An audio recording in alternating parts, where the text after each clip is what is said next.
What do you think of when you hear the word sexuality? Do you think of the definition? The different sexualities you may know of? A friend or a loved one, perhaps? Whatever comes to mind is different for all of us, much like how there are different sexualities out there for different people. Today, I'm here to talk about some of the basics of different sexualities and how sexuality is underrepresented in the media.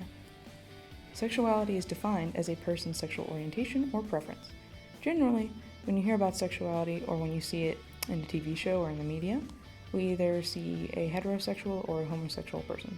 We rarely, if ever, see any other kind of sexual orientation or sexuality. Some other sexualities that are out there include bisexual, where a person is sexually attracted to males and females; pansexual or omnisexual, when a person is sexually attracted to all genders; demisexual, where a person is sexually attracted to a person who they have formed an emotional bond with; and we have polysexual, where a person is sexually attracted to many different genders, but not necessarily all. And we have asexual, where a person is not sexually attracted to any person. We also have scoliosexual, where a non-cisgendered person is sexually attracted to someone else who is non-cisgendered. And we have androsexual, where a person might not have an associated opposite sex because of their gender identity, but they are sexually attracted to a male. And finally, we have gynosexual, same thing as androsexual, but instead of being attracted to a male, the person is attracted to a female.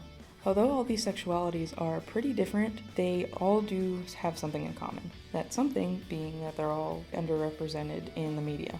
Although there have been some pretty good strides in the past 10 or so years to see more gay characters in media, there isn't very much effort to represent other sexualities, and that especially goes for the sexualities that involve other genders other than male and female.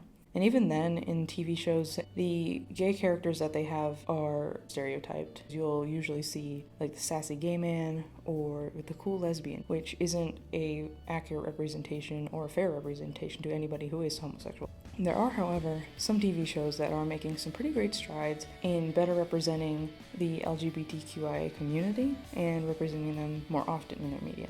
One show that I feel is making some of the biggest strides to better represent these groups is Netflix original series Orange is the New Black.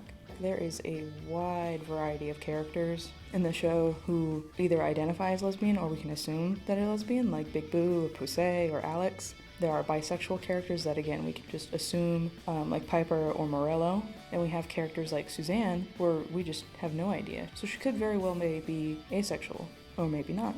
With other TV shows, we usually are told their sexuality. Either the character says it, or it's very heavily implied, whereas Orange is the New Black isn't super clear on the sexuality in many of their characters, which is actually a really good representation of how sexuality works in real life. People's sexuality is something personal to them, and you're not going to know somebody's sexuality unless they say it to you. Not many shows that I have seen have really captured sexuality in this way, and it's super important to represent as many people as possible when you're creating any kind of media, because representation really helps the viewer feel like they can relate to a character, and if you don't see yourself represented, then you feel like you're just completely excluded from society. Having a more diverse representation of sexuality can especially help people who aren't straight or gay feel valid and included, which is something that everybody rightfully deserves. You should feel like you're included in something because you are.